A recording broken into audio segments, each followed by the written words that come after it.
അപകട ഭീഷണി ഉയർത്തുന്ന തെങ്ങ് മുറിച്ചു നീക്കണമെന്ന് ആവശ്യം. കരുനാഗപ്പള്ളി കലാവിലാസിനി ഗ്രന്ഥശാലയിലാണ് ഭീഷണിയായി തെങ്ങ് നിൽക്കുന്നത്. താഴ്ഭാഗം ദ്രവിച്ച തെങ്ങ് മറിഞ്ഞു വീണാൽ അപകടത്തിന് കാരണമാകാം.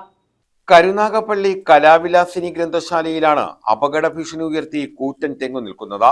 50 അടിയോളം ഉയരമുള്ള തെങ്ങിന്റെ ഓലകൾ കൊഴിഞ്ഞ തടി ദ്രവിച്ചു നിൽക്കുകയാണ്. താഴ്ഭാഗവും ദ്രവിച്ചു തുടങ്ങി. ഏതു നിമിഷവും തെങ്ങ് ഒടിഞ്ഞു വീഴാൻ സാധ്യത ഏറെയാണ്. സമീപത്തെ റോഡിലൂടെ ഇടതടവില്ലാതെ വാഹനങ്ങൾ കടന്നു പോകുന്നുണ്ട്. ഇത് വലിയ അപകടത്തിന് കാരണമാകും. സമീപത്തുകൂടി 11 kV ലൈനും കടന്നു പോകുന്നുണ്ട്. അപകട ഭീഷണി ഒഴിവാക്കാൻ തെങ്ങ് മുറിച്ചു നീക്കണമെന്നാണ് ആവശ്യം.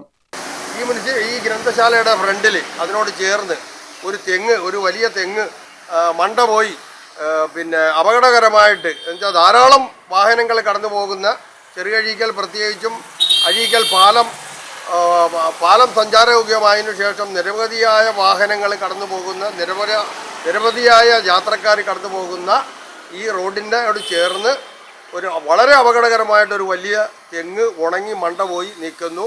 അത് അടിയന്തരമായി അത് മുറിച്ചു മാറ്റിയില്ലെന്ന വരിയിൽ പല അപകടങ്ങളും, പ്രത്യേകിച്ചും ലൈനിലേക്ക് വരെ വലിയ ലൈനാണ് ഇവിടെ കൂടെ കടന്നു പോകുന്നത്. ആ ലൈന് വീണാൽ പലർക്കും ജീവഹാനി സംഭവിക്കാനുള്ള സാധ്യത ഉള്ളതിനാൽ അത് അടിയന്തരമായി അത് മുറിച്ചു മാറ്റുന്നതിന് ആവശ്യമായ നടപടി മുനിസിപ്പാലിറ്റി സ്വീകരിക്കണമെന്നാണ് ഒരു മുൻ കൗൺസിലറും ഈ പരിസരവാസിയും എന്നുള്ള രീതിയിൽ എനിക്ക് പറയാനുള്ളത്. News bureau, Karunagappally.